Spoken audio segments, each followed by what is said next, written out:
Hello and welcome to today's Heartlift with Janelle. I'm Janelle, and I am so thankful you have found your way here. If this is your first time, welcome. And to all my other Heartlifters, so glad to be with you again. Today's episode is sponsored in full by Heartlift International, a 501(c)(3) committed and dedicated to making home and family the safest, most secure place to be. A huge thanks to our Circle of Trust member, Gina. Gina, thank you for making this podcast reach the ends of the earth and stay ad-free.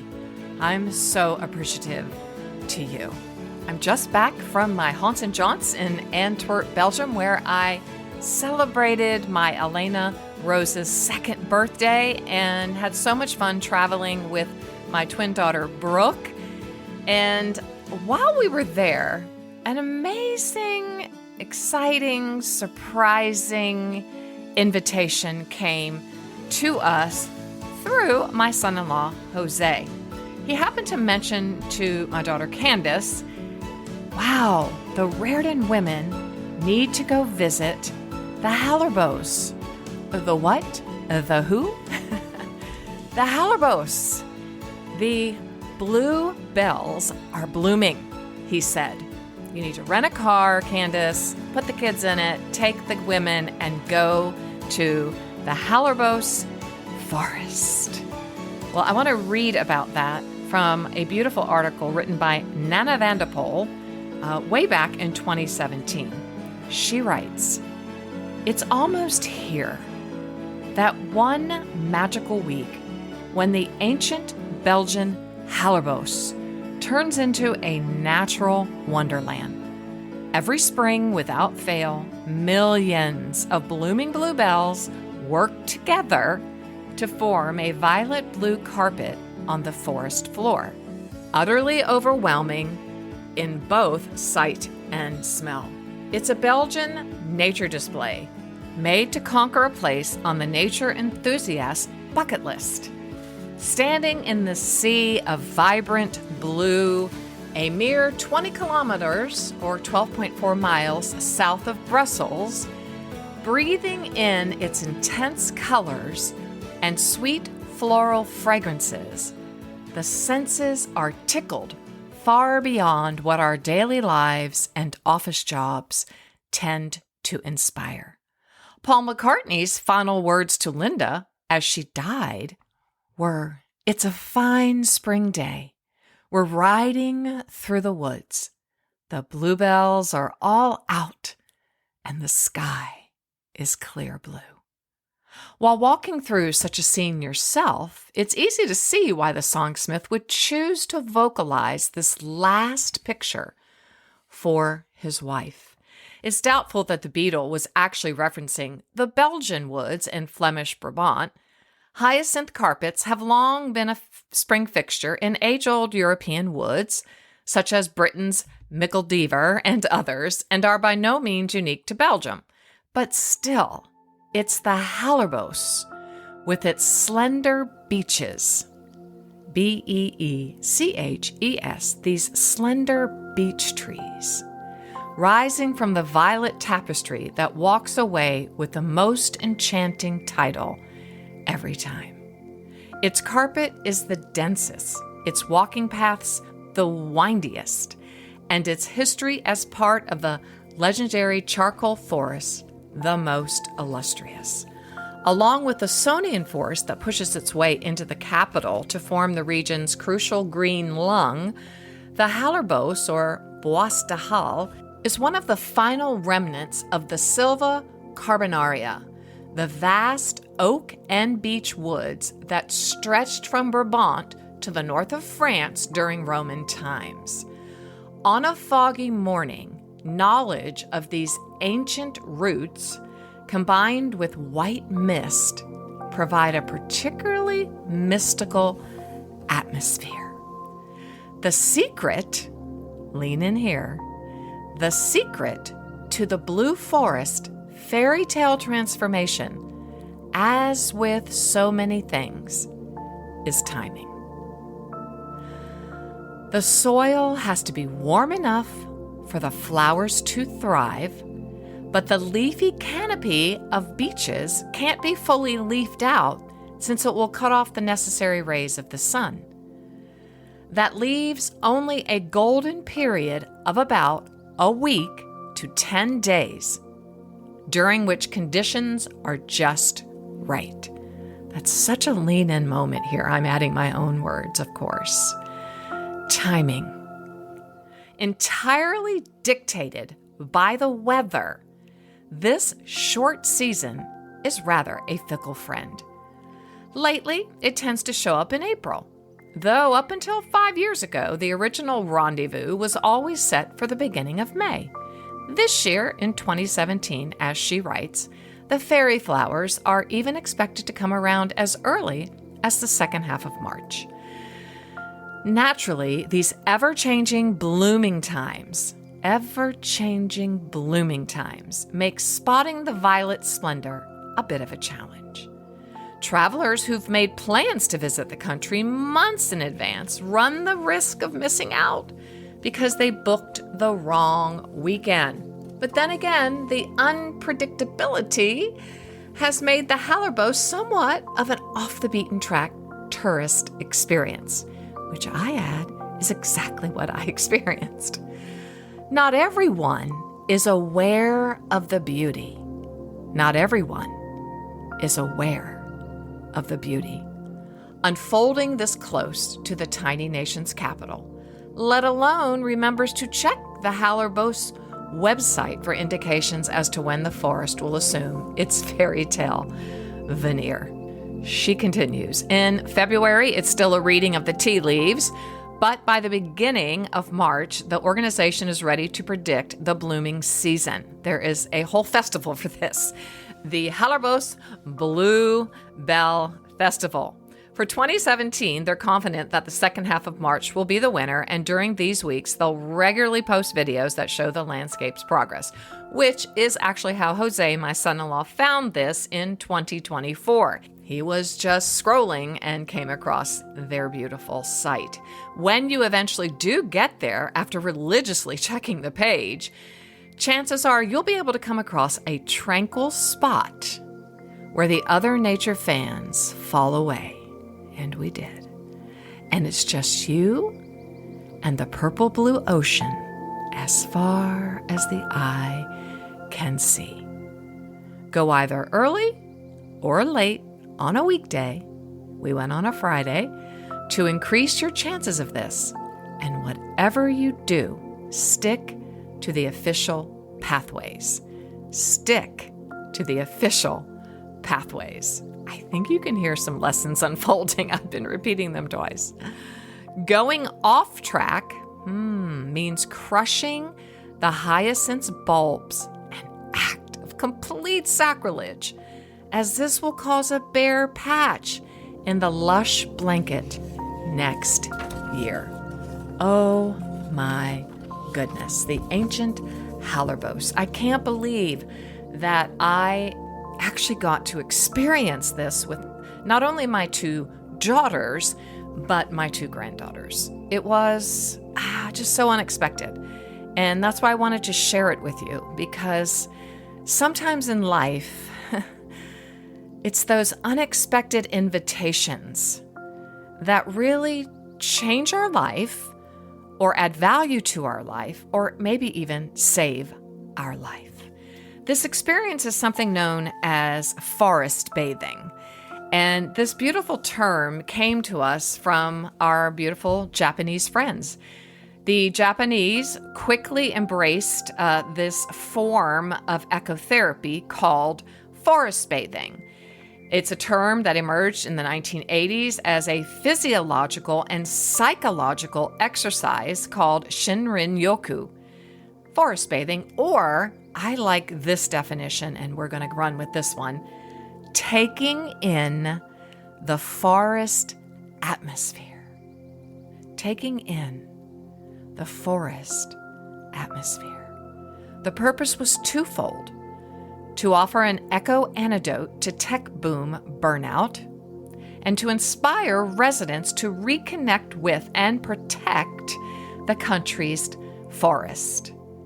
In the 1990s, then, researchers began studying the physiological benefits of forest bathing, providing the science to support what we innately already know, especially as followers of God. God is the creator of the forest, of the world. He just wants us to stop and notice and breathe and take in the atmosphere of his creation. So they came to discover time spent immersed in nature is good for us. Oh, time in nature is good for us. The concept at the heart of this practice is not new. It's not new to us. Many cultures have long recognized the importance of the natural world to human health. In the article, The Secret to Mindful Travel, A Walk in the Woods, Sunny Fitzgerald writes, forest bathing is not just for the wilderness lover. I'm not really a wilderness lover, but I do love a good hike or a good walk in the woods. The practice can be as simple as walking in any natural environment and consciously connecting with what's around you. I'm going to repeat that. Lean in. This is definitely a takeaway lesson. Consciously connecting with what's around you. For a more structured experience, you can join trained guides for a meditative 2 to 3 hour ecotherapy excursion. And in this beautiful article, which I will put in the show notes, Sunny offers 5 beautiful places to travel, one being the Adirondacks, which Rob and I are looking at traveling in this upcoming fall season. In another great article by Dr. Qing Li, the author of Forest Bathing, How Trees Can Help You Find Health and Happiness, that is his book that he wrote, being, that's a key, isn't it? Consciously being in nature is good for us. When we inhale the chemicals that trees release into the air, called phytoncides or phytoncides, I'm not sure, they can reduce our stress hormones and increase our levels of white blood cells, known as natural killer cells. Wow. In one study from 2009, his team ordered special concentrated essential oils made from Japanese cypress trees and then pumped them into the hotel rooms of different subjects using a diffuser. Well, we are essential oil experts here in this community using Young Living's beautiful therapeutic grade oils.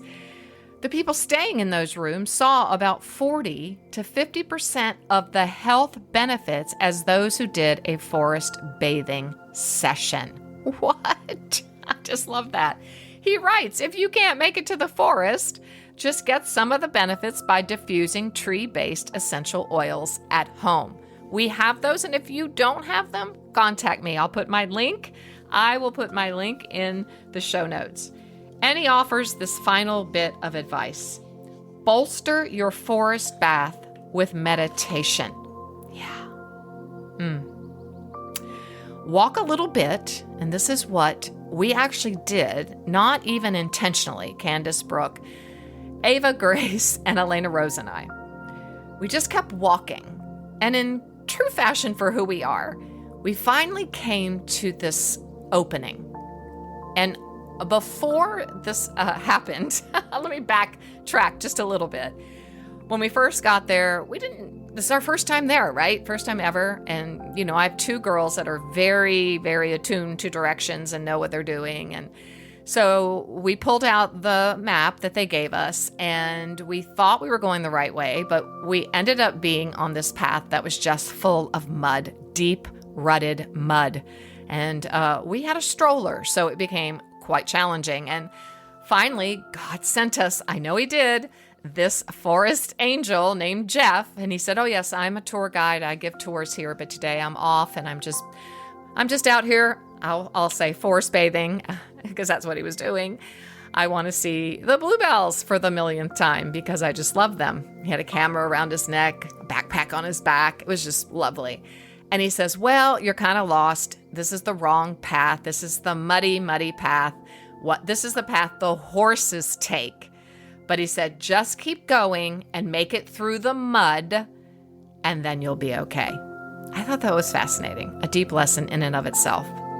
Maybe today you're just on a muddy, muddy, muddy path, and it's deeply rutted and it's hard to navigate. Well, take Guide Jeff's words. Just keep going and make it through the mud, and then you'll find the good, safe, solid path, and it'll all be fine. I just love that so much. And so we did keep going. And we found this magical spot.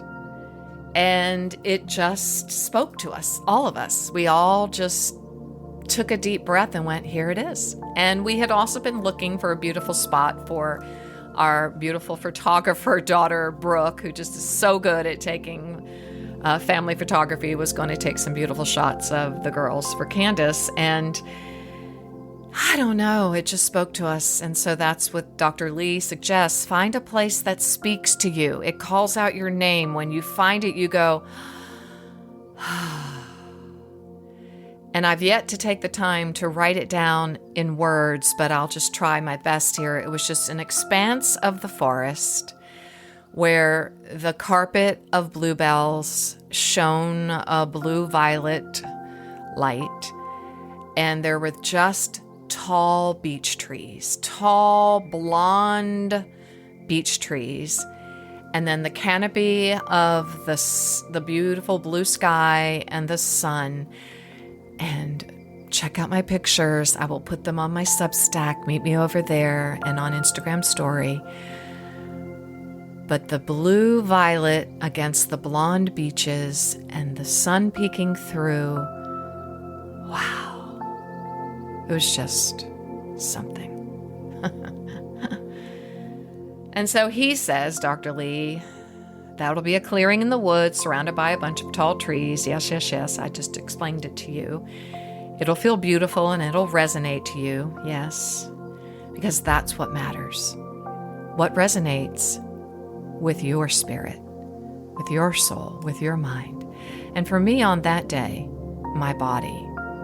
As I've shared in earlier episodes, I have been struggling with overwhelm and overwork, and my body has been really talking to me to slow down, change my cadence, find its way back to homeostasis, we say, or equanimity. My nerves have needed a break. And that day in Hallerbos, that ancient forest, my body exhaled. There I was with my 2 daughters and my 2 granddaughters, and nothing could have been better. Nothing. It was just amazing. And then we are to sit down or just have a breathing meditation. Inhale for a count of 1, 2, and then exhale for double the length of time. So you inhale for 1, 2, and you exhale for 1, 2, 3, 4. Because when the exhale is slower than the inhale, it sends a physiological message to your body that says, I'm safe. I can relax. It's okay. This particular breathing exercise has been shown to have benefits on its own, even outside the forest environment. The reason to do it in the forest is to allow yourself to relax so you can begin to notice all the sounds, the colors, the textures that nature has to offer. Now, I don't have to go deep into a Hallerbos ancient forest. I can sit on my front porch, or even as I awaken today from my bed, I put my feet on the ground and I just listened to the chorus of birds that were singing a morning melody to me. I just sat there. I just said, thank you. I hear you. I hear you, and I know I'm safe and I'm loved. Lee and Gary Evans, director of the Forest Bathing Institute in the UK, affirm that we might be surprised by this practice and discover the power and the affect of this practice of forest bathing, or even listening to nature and consciously connecting to it. We might be surprised, depending on what's happening in your emotional world. Quite often when we look at nature or the forest, it sends something back to us to help us make sense of what's going on in our life. And so I walked away with this experience in Belgium's fairy tale bluebell forest with 5, maybe 6 or 7 lessons. One was all about timing. Remember that timing, it has to be just right for the bluebells to get enough light from the leafless beech trees, and the soil has to be just warm enough. That is God's timing, isn't it? He knows exactly when to make that happen, and He knows exactly when to make our blooming time happen. Second, a conscious awareness to the beautiful invitations of God that we have no idea are coming our way.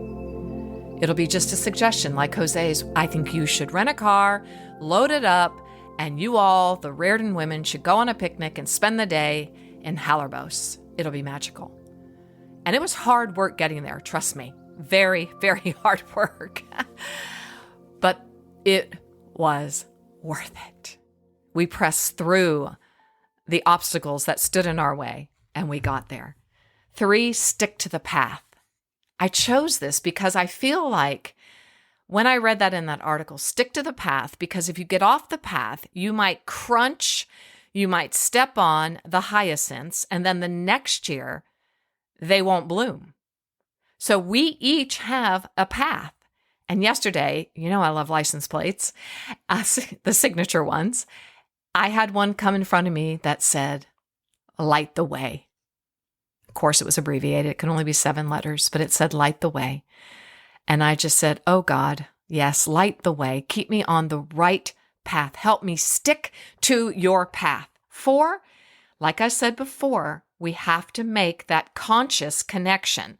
Once we have received that invitation from God, hey, I want you to go here. Or maybe it's as a little whisper that says, just go sit on your front porch for a few minutes and listen to the birds. I have something to say to you. Just go take a walk, take out your headphones. Don't listen to this podcast. Stop for a minute and just listen. I have a whisper coming your way. It's coming your way. We have to connect consciously. We have to make an effort. And then find a spot that speaks to you, right? Like when we went through the mud and we connected on the path and we were aware and we were open and we were ready to receive. And all of a sudden a clearing opened, and I'm telling you, it was mystical. It was magical. It was amazing. The light, the sun, the pictures, the photos are incredible. And then breathe it all in and make your exhale slower than your inhale. I'm going to let God speak to you through that. There's a message there, tucked away, just for you. Because when you make the exhale longer than the inhale, it sends a psychological message to your body. I'm safe. I can relax. It's okay. I was on the plane, the final leg of my train from Dulles to Norfolk, and a storm was in the sky. And it was a tiny hopper, and that plane was jumping up and down. And I just breathed in, and I exhaled and made sure my exhale was longer than my inhale. And I said, I'm okay. I'm safe. It's all going to be okay.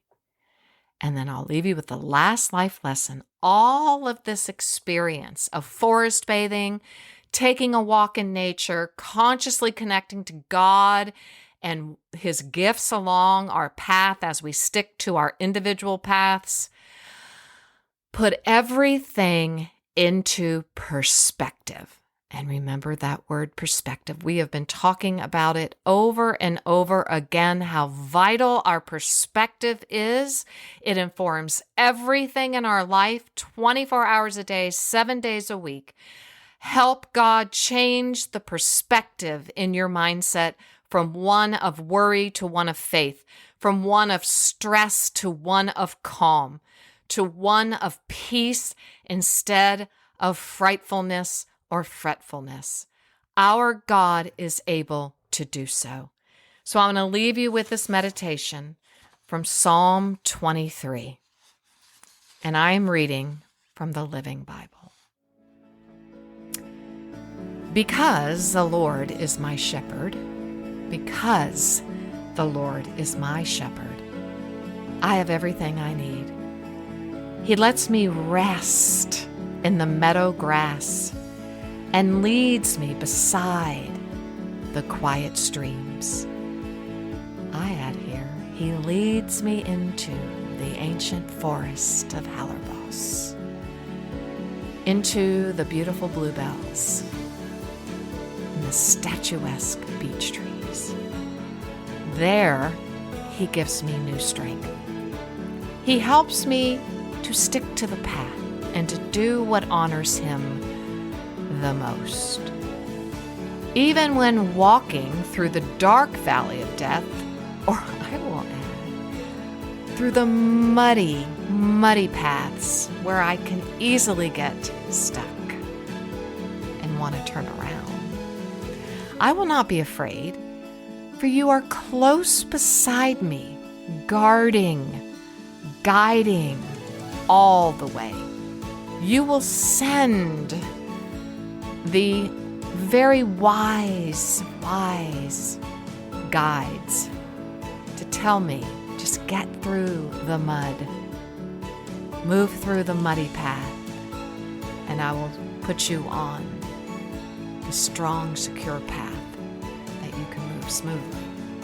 You provide delicious food for me in the presence of my enemies. You have welcomed me as your guest into this beautiful place where blessings overflow. Your goodness, God, and unfailing kindness, your Hasad kindness, H-A-S-A-D, shall be with me all of my life, every single second of my life. And afterwards, I will live with you forever in your home. I will live with you forever in your home. Heartlifter, I wish you bluebell blessings today. May you inhale and exhale and receive